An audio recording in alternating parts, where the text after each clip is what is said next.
Welcome. Happy Tuesday, my friends, and welcome back in to another edition of Prime Sports World. On today's episode of the Prime, we're going to break down week number 4 of Monday Night Football. We're going to give out our week 4 game balls, and then we're going to give you our week 5 preview and predictions. I'm, of course, your host, David On Point Huppin, right there from the Daily Blitz.blog, and probably not in the best mood right now, Christian Simpson, after what happened to the Giants last night, getting beat down by the Seattle Seahawks. We'll get into that in just a minute. Welcome to the show. Please like, share, and subscribe to the podcast. If you do happen to miss us live, we have a plethora of streaming platforms for you to check out as well. That's in the comments section for all of the places: Facebook, YouTube, and Twitch. And hello to my cat who wants to hang out for a little bit here. But yeah, Christian, what's up, man? How are you, buddy? Man, I'm good, man. Look, you know, I'm strictly analyst. I'm nothing but business, baby. You know that. You know that. Well, we're going to talk about it here in a second. So let's just jump right into it. Like, share, and subscribe to the podcast. If you want to check out Christian's content, that's from the Daily Blitz.blog. Go check that out. Shameless plug number 1. Yeah. What he said. Swinging into Monday Night Football, we got week number 4. And man, a lot of these Monday Night Football games have been just not that good so far this season. Poor Joe Buck and Troy Aikman, as this game was basically it was like a stuff film where we're just watching Daniel Jones get killed for the entire game. Seattle wins this game 24-3. Geno Smith, 13 of 20 with 110 yards and a touchdown. He did get injured toward the latter part of the second half, but did come back in the second half and completed the game. Kenneth Walker, 17 for 79. Noah Fant, 2 catches for 63. DK Metcalf caught the lone receiving touchdown for the Seattle Seahawks. As their offense, putting it frankly, didn't have to do a whole lot in this game because their defense had it on lock. Including the talented rookie Devin Weatherspoon, who had a pick 6 in this game, and he had 7 total tackles. He had 2 sacks in this game. It was just a clinic for Devin Weatherspoon on primetime television. Hey, like, this guy's good. Moving over to the Giants side of this, not a whole lot of positive to say here, but Daniel Jones, 27 of 34, 203 yards, 2 picks. He was sacked 10 times in this game. He was the team's leading rusher as well, 10 carries for 66 yards. And Matthew Breida, a running back, was the number 1 receiver for the New York Football Giants as they fall in a bit of embarrassing fashion here, 24-3 in their own building. Yeah, I had Seattle winning this game. Let's just call it what it is. But you really just see how much Saquon Barkley means to this offense. I bet you the Giants score a touchdown if Saquon is playing, because he opens up everything for Daniel Jones. And you got to give Seattle a lot of credit.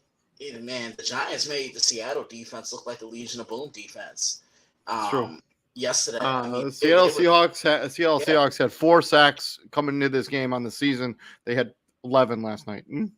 Which is crazy. And it just makes me wonder, okay, how does that offensive line coach still have a job? Because he would not be getting the building today. So that's one thing. And then number 2, I also wonder, okay, what did you do all summer? Did you not work on protections? The offensive line has been an issue the last couple of years. And that's why Daniel Jones really hasn't been able to succeed. You play as well as the 5 guys up front.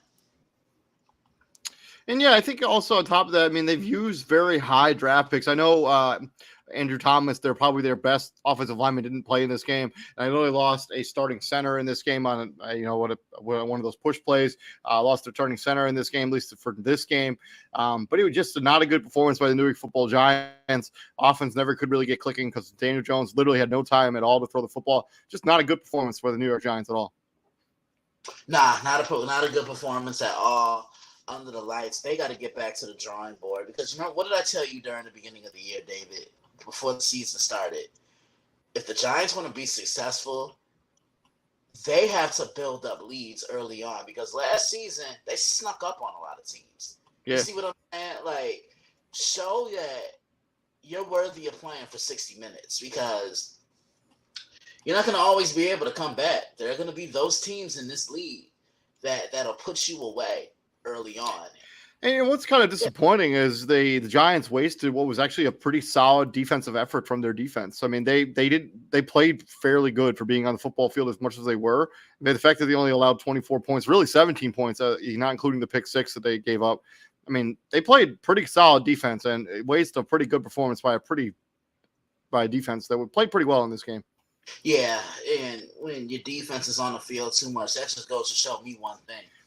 You have to, your defense is on the field too long, and your offense isn't doing their job. Outside of the woeful tackling at moments during this game where the Giants just basically forgot to tackle, like that run by Noah Fant that was 51 yards. I mean, push him out of bounds. That's sure you gave him a first down, but you didn't. That led directly to a touchdown.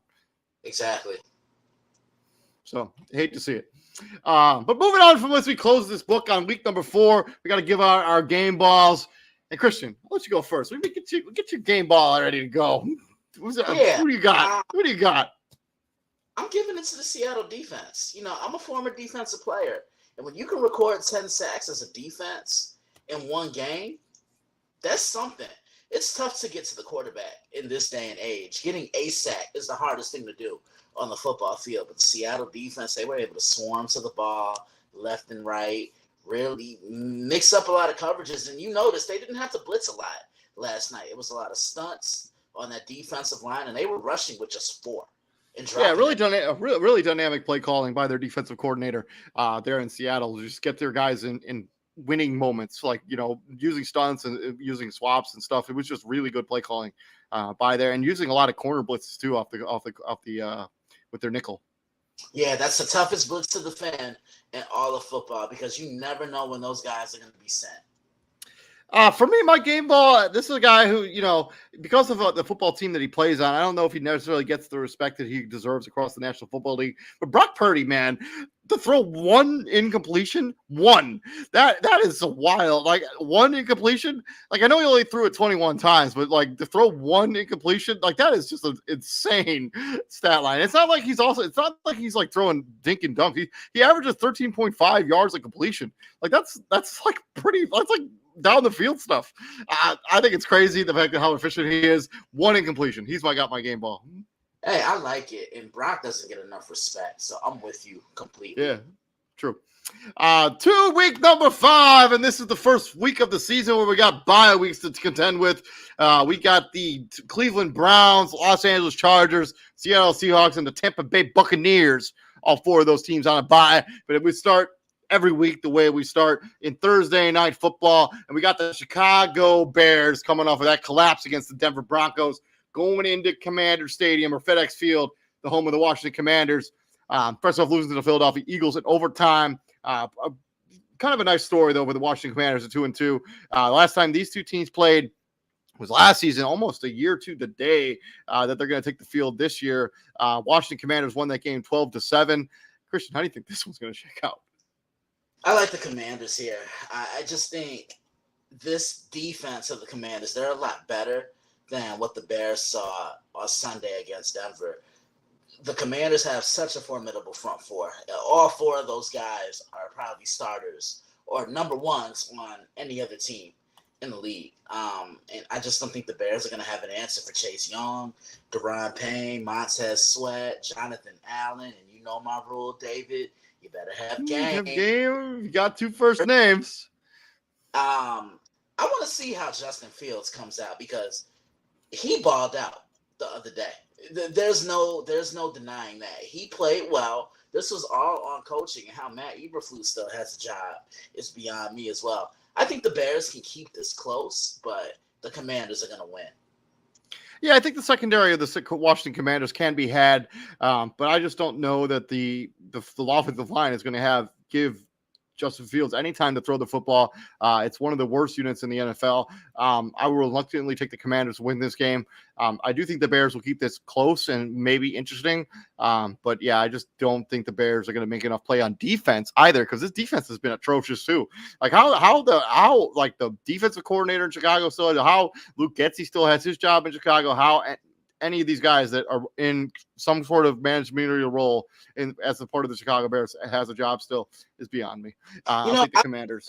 I was just saying to myself the other day, David, and I was talking to a friend of mine who's a diehard Bears fan, and he asked me, let's say the Bears hypothetically do get rid of Matt Eberflus. Who do I think would be a good fit for them? And you know who I think it would be? The man they're going to be across the sideline from. Eric Bieniemy? Or Ron Rivera. Yeah, I Because don't. I mean, I think Ron Rivera. I think he's actually done enough to keep that job if he yeah, decides. but I don't know. when I look at Ron Rivera, you know he has ties to the Bears, and the Bears need a coach that's going to hold them accountable, and they don't have that. Ron Rivera would do it, and Eric B would do it as well. Okay, I think they need to bring an offensive guy in. I know you have offensive coordinator, defensive coordinator for a reason, but I think they need to flip because I think they need to bring a guy who's all about offensive mindset.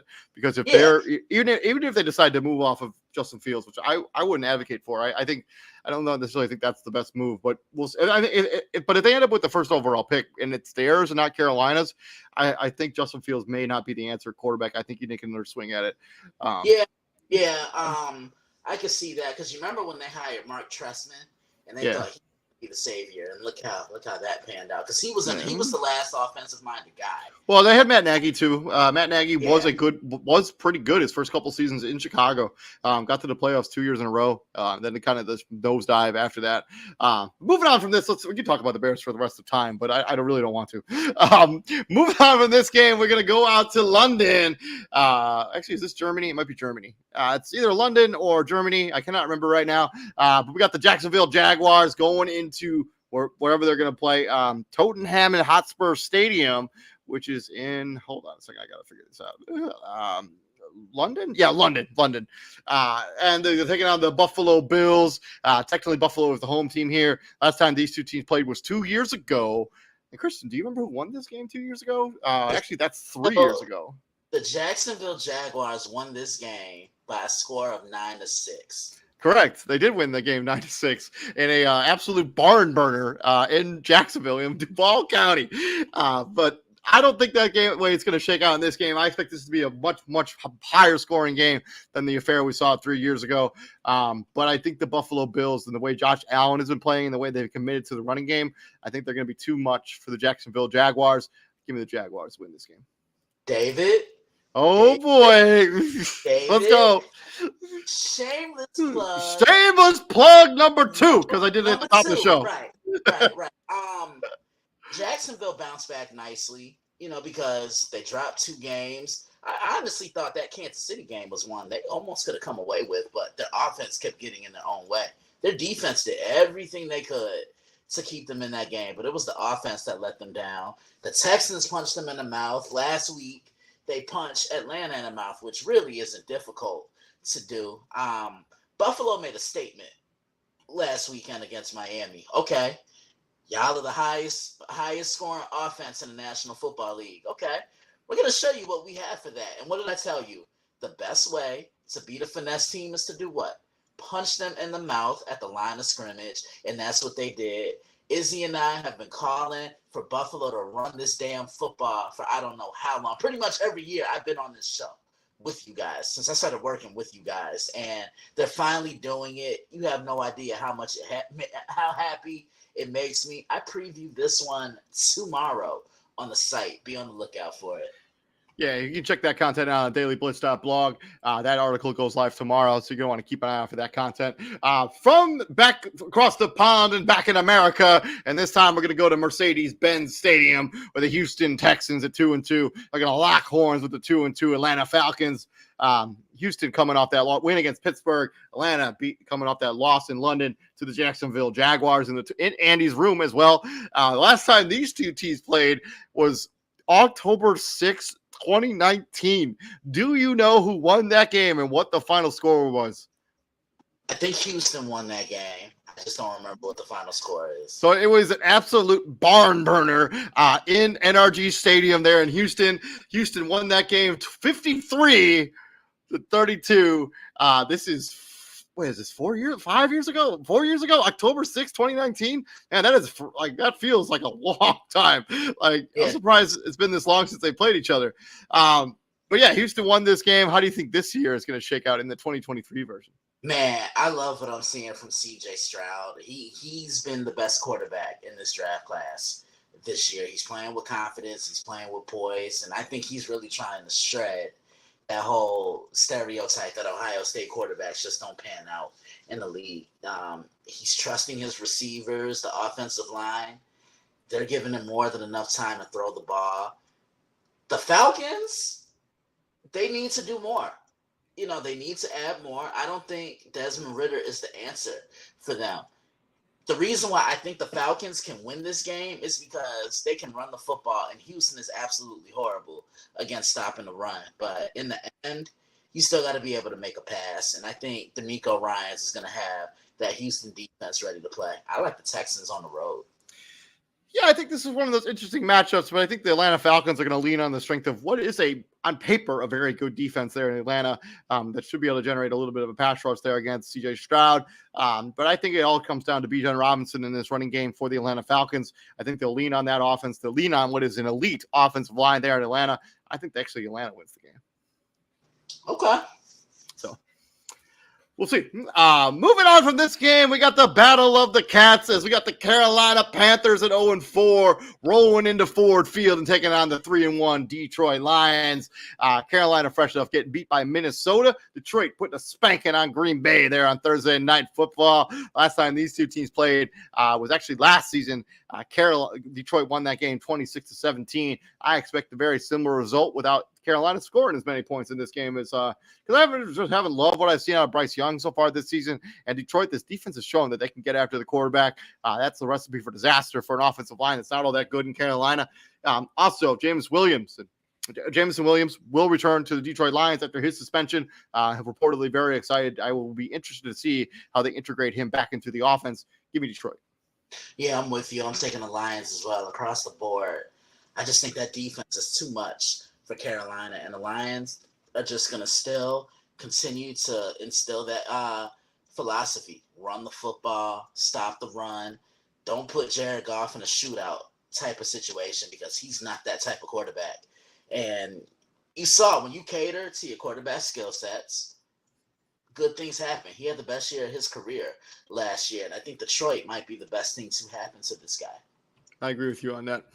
Moving on from that, we got a battle in the AFC South. We got the 2-2 Tennessee Titans going into the house that Peyton Manning built, taking on the 2-2 Indianapolis Colts.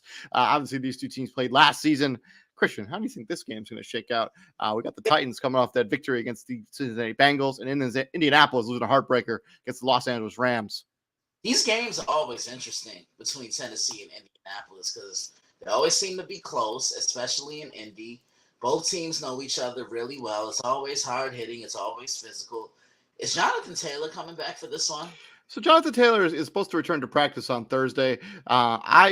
His situation is so messy. I cannot predict if he will actually play a single game for the Indianapolis Colts this season. If I was a betting man, which I am not really, I would say he doesn't.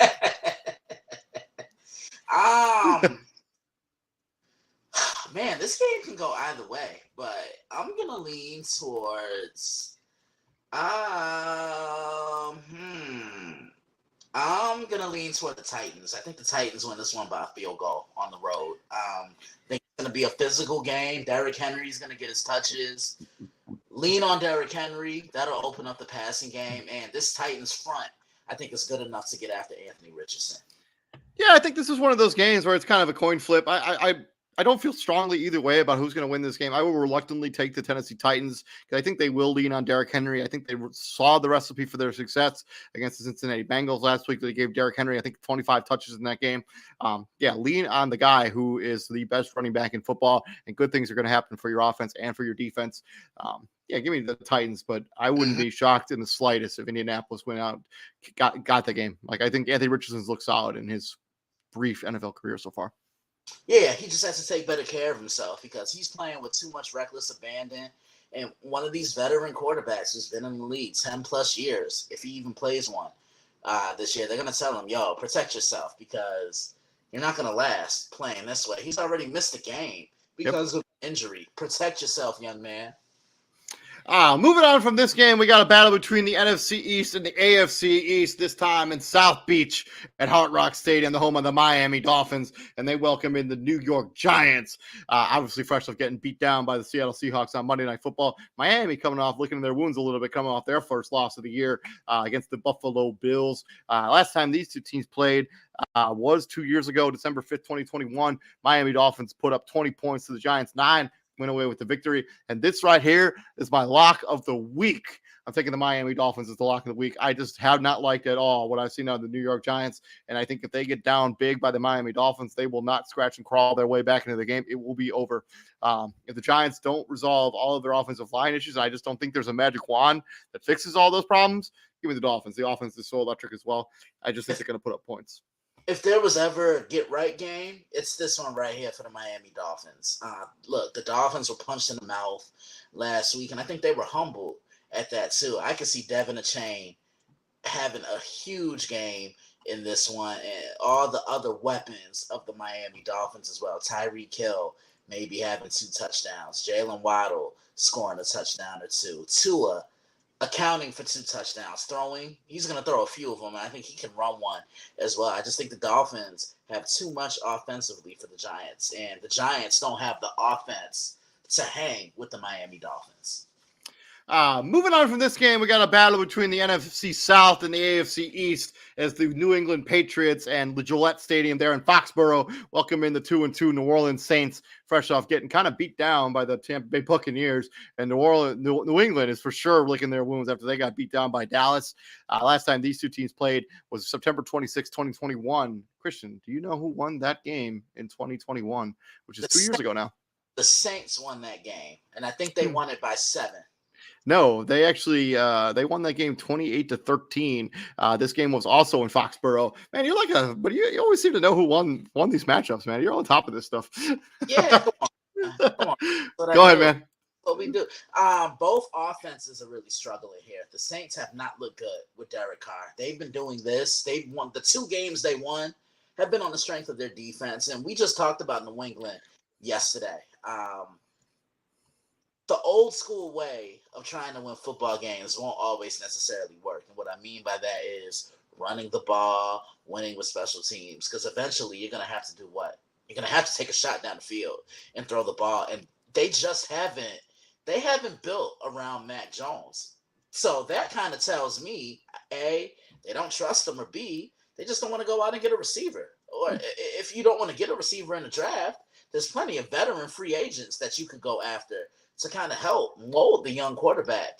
But between these two, I trust the Saints more. New England, I don't like what I'm seeing from New England. They were punched in the mouth the other day. That's the worst I think I've ever seen a Bill Belichick coach team. I like the Saints to get their groove back on Sunday.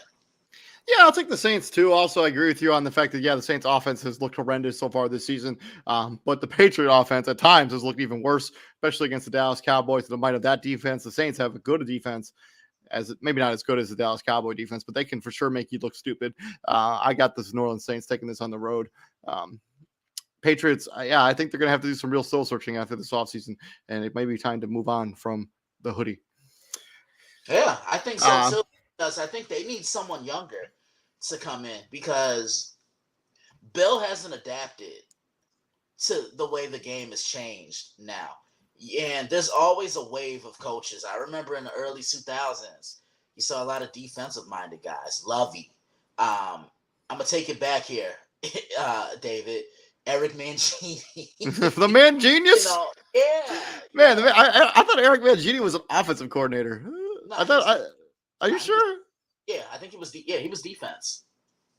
I think he was defense. I could have sworn. I think because they called him the man genius because of his offensive prowess, but I could be wrong.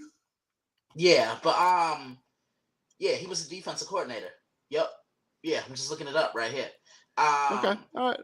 Yeah, and then now, as of late, it's been young, offensive-minded guys in the National Football League. I'm going to go out on a limb, and I'm going to say this. You know who I could see New England looking after in a couple of seasons, or if not this season? Don't be surprised if they give Lincoln Riley a call. Yeah.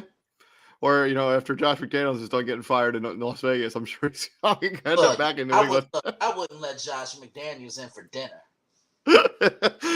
Moving on from this game, we got a battle in the AFC North. We got the 3-1 Baltimore Ravens, fresh off beating down the Cleveland Browns there on Sunday, going into Acrisure Stadium, the home of the Pittsburgh Steelers. 2-2. They're fresh off getting beat down by C.J. Stroud and the Houston Texans. Christian, how do you think this game is going to shake out? Kenny Pickett is expected to practice tomorrow, so should be on track to play in this game. But Freiermuth expected to miss the next 2 to 3 weeks with a hamstring injury. That's a big loss for them. Yeah, that's a huge loss for them because he's that safety valve over the middle. He's the guy that you target on third downs, and he's the guy that you also try to push the ball to in the red area of the football field. So he creates a lot of mismatches. Baltimore, as of right now, they're the class of the AFC North. They're playing really well, but Lamar is still running the ball too much for my liking. And it just seems like he doesn't have the confidence to stand back in the pocket and take shots down the field. You know, when that lane opens, he wants to take off and run. This is going to be a typical Ravens Steelers game. Physical, hard-hitting, low-scoring. These teams don't like each other. Respect is there, but once you get on the field, there's a strong dislike for one another. I like the Ravens, but I think the Steelers keep it close. Yeah, I'll take the Ravens too. I think the Matt Canada stuff of that offense for the Pittsburgh Steelers is something that should be discussed a little bit more. He should probably have not be still the offensive coordinator of that football team, but he still is. So it is what it is. Yeah, I'll take the Ravens. I just think that they have more talent than the Pittsburgh Steelers. That offense just has not looked good there in Pittsburgh, and Kenny Pickett has not taken the step forwards that you would have expected him in year 2. Yeah, but that's not his fault, David, because I know, but it's the offensive coordinator. Again, the Steelers need to go back to the drawing board. Go back to playing Pittsburgh Steelers football. That's running the football. Run the ball, establish Najee. I mean, they do attempt to run the football. They're just not good at it. Like no, they're just woeful at running the football. No, yeah, no, they're not. You're absolutely right. You got me on that one. But yeah, I'll take the Ravens. I think they go into whatever Heinz Field is called now, and they beat the Pittsburgh Steelers.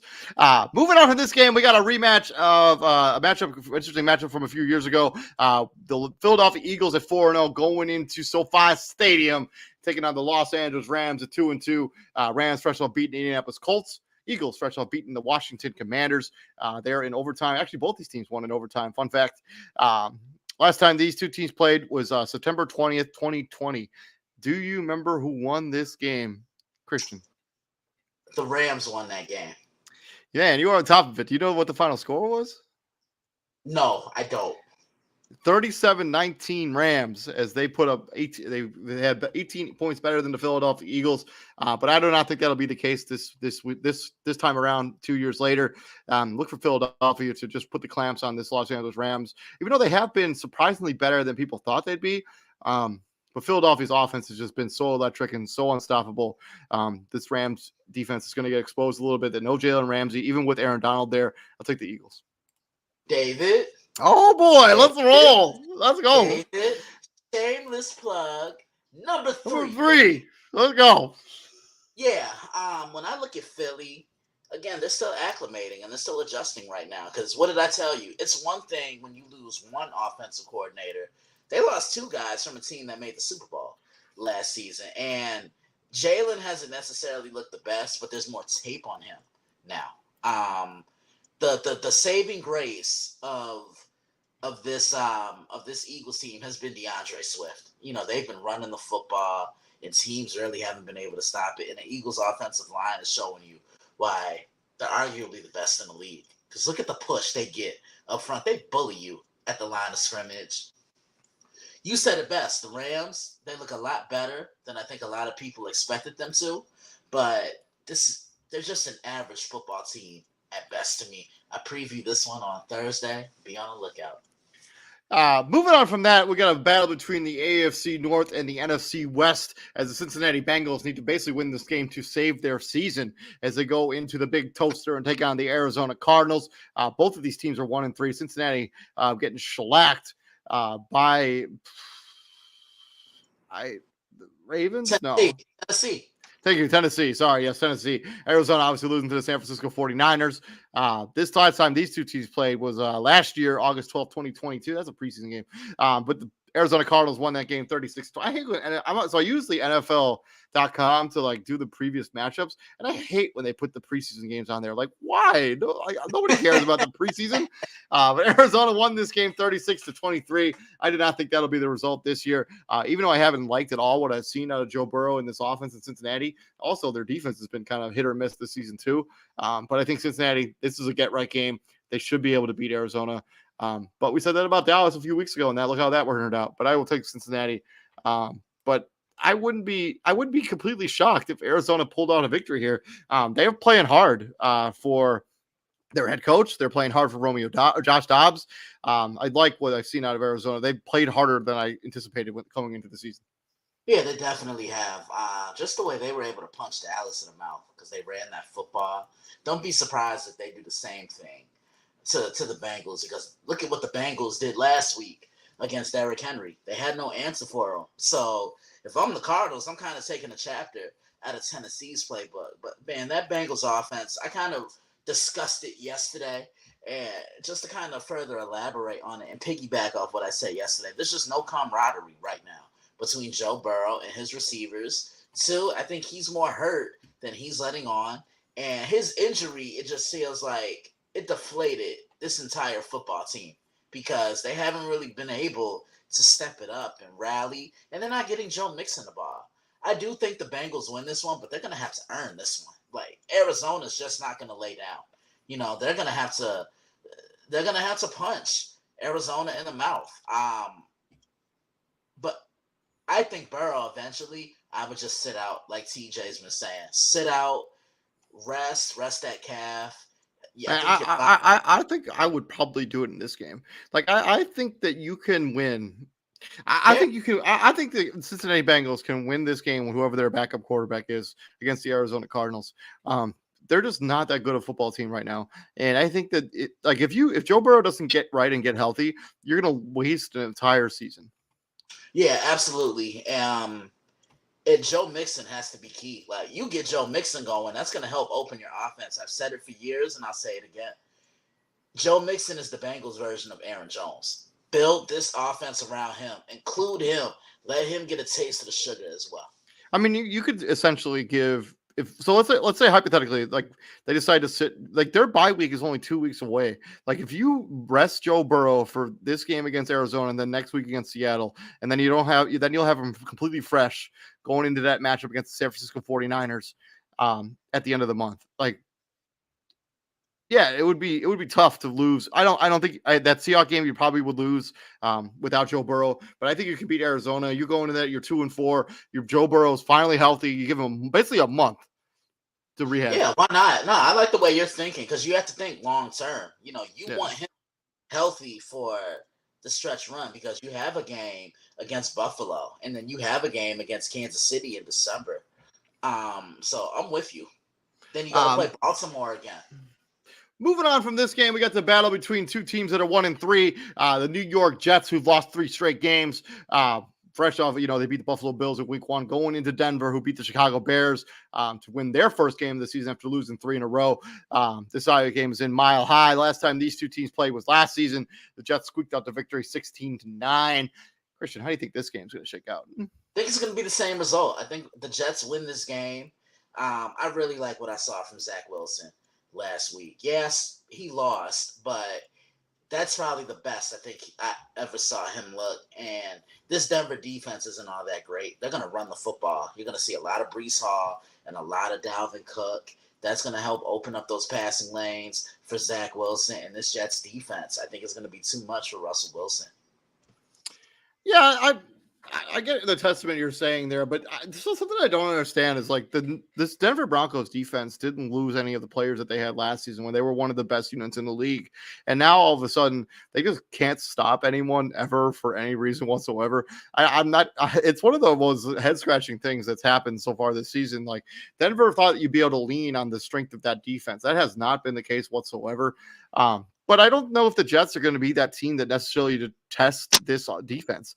I will reluctantly take the Denver Broncos to win this game, but like you just said, I wouldn't be shocked if the Jets pull out a victory here. And yes, I did like what I saw out of Zach Wilson, but it was really only one game. Yeah, can he do it again? Yeah. Can he do it again? But Denver's run defense has been absolutely terrible this year. I think this could really be a Breece Hall game. Yeah. Moving on from this game, the final game before we get to the 2 primetime slates, we got the 3-1 Kansas City Chiefs going into US Bank Stadium there in Minnesota, taking on the 1-3 Minnesota Vikings. Vikings fresh off beating the Carolina Panthers to get their first win of the season. The Kansas City Chiefs beat the Jets on Sunday Night Football that we just talked about. Last time these two teams played, the Kansas City Chiefs won in their house by a field goal 2 years ago, 28-25. I actually think Minnesota is going to win this game. I think their offense, like the Kansas City defenses, they haven't really been tested by any defense that's going to be as good as the one they're going to go up against in Minnesota. I think Minnesota will test them. I think they're going to get out there on offense. I think Justin Jefferson's a problem. I'm going to take Minnesota reluctantly to win this game because I think they need to win this game.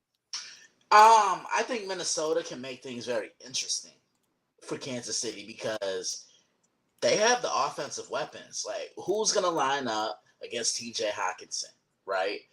I mean, if Nick Bolton is still out, that's a big loss. Yeah, that's a big loss because he's their best run stopper, and he's arguably their best defensive player outside of Chris Jones. Can't disagree with that. Can't disagree with you on that at all. The Chiefs definitely don't have an answer for Justin Jefferson. I mean, maybe L'Jarius Sneed, but I don't know. That's stretching it. Okay. Kansas City, I didn't like what I saw from them the other day. Like, they definitely need another pass catcher outside of Travis Kelce because as a defense, when Mahomes drops back in that pocket, who's his first read? Number 87. It's Travis Kelce. Yep. So if I'm Minnesota, I'm doing all I can to double him. I'm doubling him. I'm triple teaming him. And I'm daring Mahomes to beat me with another one of these weapons. I would agree with you, David, but look at the time of this game. 4:25. Kirk Cousins doesn't do well in this time slot. It's not a prime time game. Nah, but still, he doesn't do well after 1 o'clock in general. I'm taking Kansas City just because of the Mahomes factor. I will reluctantly take the Minnesota Vikings, but I fully appreciate that I could be very wrong about that. Moving on from a matchup from last season in the playoffs, we got the 3-1 Dallas Cowboys, fresh up beating down the New England Patriots, going into Levi Stadium, taking on probably the most complete team in the National Football League, San Francisco 49ers at 4-0. Last time these two teams played, it was last year in the playoffs. San Francisco squeaked out that victory against back-to-back years, actually, against Dallas, beating them in the playoffs. Does Dallas get any kind of revenge here? And I already know what's coming. Did I really have to say it, David? No. David. It's time, baby. David. Shameless. It was plug number 4. 4, baby. I've been waiting for this one. I kind of wanted Dallas to come into this one undefeated, but they did what the Dallas Cowboys do. Yeah. Cost me a damn survivor pick. Yeah, I remember that. I felt bad for you, man. Like, I really did.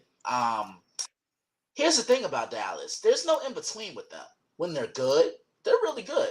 They're running the ball. The offensive line is doing what they have to do. And Dak is in control of the game. This defense is Super Bowl caliber. You heard me say that, and you probably read that when I wrote it. It's the offense that's going to determine the outcome for this Cowboys team. This defense plays at a championship level, and we always hear about the Micah Parsons, Lawrence Taylor comparisons. He's used in the same way that Lawrence was 40 years ago. They line him up all over that front seven, on the edge, in the middle, hands in the dirt, linebacker, you name it. He just has a lot of versatility. And you said it best, man. I think the 49ers are the best team in football that I've seen through 4 weeks. I mean, they're complete offensively. They have a physical offensive line. They have weapons galore. And defensively, they impose their will on you. I preview this one on Friday. Be on the lookout. I can't wait. Man, I'm going to be honest with you. I don't really know how to predict this game, but I think the tipping point here, I think, is going to be Christian McCaffrey. He's on an MVP trajectory right now. Like, if I think if the season were to end today, I think he'd be the MVP of the league. He's thrown for a touchdown. He has receiving touchdowns. He has rushing touchdowns. He's just been such a focal point of this offense. And I think he's going to be like the Swiss Army knife that propels the San Francisco 49ers to a victory here. I could also see a scenario where this is pretty low scoring. I think that, like, if you can get to 20 points, I think you can win this game with how elite the defenses are on both sides. Get to 20 points, slow the game down, run the ball with your running backs. I expect this to be a chippy game too, because these teams don't like each other either. Yeah, I think. Yeah, look, I'd be pissed off too if I'm playing a team that sent me home, that sent me on vacation the last 2 seasons. 2 years in a row. So Yeah, all I if I'm San Francisco, I'm attacking this Cowboys secondary because there's no Trayvon Diggs, and that was a big loss for them. And if I'm Dallas, they got to get Jake Ferguson going. I think he's going to be a key in this game. But I'm also looking at the interior of the Dallas defensive line. I'm talking Dorrance Armstrong, and I think also DeMarcus Lawrence is going to be key in this game as well, getting pressure on Brock Purdy. And then the final game, Monday Night Football. We got the Green Bay Packers at 2-2 going to Las Vegas and playing in the Death Star, taking on those Raiders. And it's the first game Davante Adams is going up against his former team, the Green Bay Packers. Last time these two teams played was 4 years ago, actually. Green Bay won this game 42-24. This game was in Lambeau. This one is in Las Vegas. How do you see this game shaking out? I just don't like what the Raiders are doing right now. They played hard on Sunday, but they didn't play well enough to win, and that's the difference right there. Green Bay, like I said, put the game in the hands of Aaron Jones and move the hell out the way.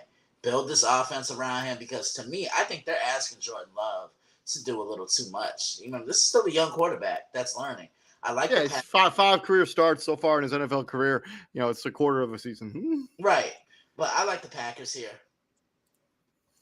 Yeah, I reluctantly take the Green Bay Packers too. I do think that Davante Adams will have a big game, but I don't think it'll be enough to get over the Green Bay Packers. I think just on paper, Green Bay has more of just defense in general. I think they'll get after whoever the quarterback is for the Las Vegas Raiders, because don't forget, Jimmy Garoppolo didn't play in that game against the Chargers. Aiden O'Connell did. If Aiden O'Connell starts for this team, I think it'll be a wrap. I don't think they have a chance. Okay. I think they need Jimmy Garoppolo to even have a chance. Yeah, but I don't know, man. The Raiders are just so out of sync. Like, they're a mess right now. That's true. But yeah, thank you very much for checking us out here at Prime Sports World. That was our Week 4 Monday Night Football recap and our Week 5 preview and predictions. Please like, share, and subscribe to the podcast. And thank you very much for checking us out. Tomorrow on the Prime, we're bringing you Fantasy Football Weekly. That's probably going to go live around 10 p.m. Eastern Standard Time for me and Izzy give you our rankings. So you guys can be propelled into a good matchup. I swept all 6 of my leagues this week. I had a fantastic week in fantasy, Christian. I know you don't play or care, but I'm just letting you know that I had a banger week. I'm gonna give you love on that one. I'm gonna give you. You know what? I'm in 6 fantasy weeks. I won all 6 of my matchups. That rarely happens. So there you go. Yeah. There you go. Now make another week. But yeah, check it. And, check out Christian's Daily Blitz blog over there, as he's going to be breaking down a bunch of these games on his website. You don't want to miss that content. And Christian, what we do here at the Prime, my friend? We bring the heat, baby. And go check out Monday Evening Quarterback on Spotify, Twitch, YouTube, Blog Talk Radio, and the Nerdport Network. Hopefully, look, David's been on Monday Evening Quarterback as a phone call. TJ's been on a couple of times. Matt James has been on. There's one more person I'm waiting on. The CEO of Prime Sports World. We'll be back here tomorrow. You guys stay safe out there, and you all be cool. I'll see you guys all tomorrow. Christian, I'll see you next week, man. Absolutely, man. Yep. Peace out, brother.